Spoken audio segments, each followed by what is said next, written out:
আসসালামু আলাইকুম। হ্যালো সবাইকে, কি অবস্থা সবার, কেমন আছেন? আলহামদুলিল্লাহ ভালো আছি। রান্না বান্না করব, সব কিছু এলোমেলো অবস্থা। এই যে সব কিছু হচ্ছে সবজি টবজি সব কিছু নামাই নিছি, কাটাকাটি করব। আগে আগে হচ্ছে কেটে টেটে সব কিছু রেডি করে দেন হচ্ছে আমি রান্না স্টার্ট করব।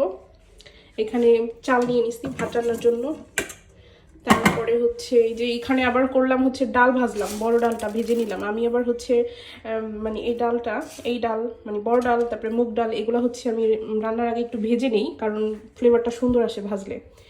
তো কি করি, আমি একবারই হচ্ছে ভেজে রাখি মুগ ডাল তারপরে এই বড় ডাল, কারণ সব সময় পাওয়া যায় না রান্নার আগে ভাজাটা। এটা রেডি করা থাকলে হয় কি তাড়াতাড়ি করে রান্না করা যায়, একদম ইজি হয়, কষ্ট কম হয়, যেহেতু বাচ্চা নিয়ে সব কিছু করতে হয়। সো আমি এই যে সব কিছু মেসি, আমার রান্নাঘর মানে পুরা কিচেন একদম এলোমেলো অবস্থা। যাই হোক, রান্না বান্না করবো, এই জন্য হচ্ছে আগে কেটে নিতে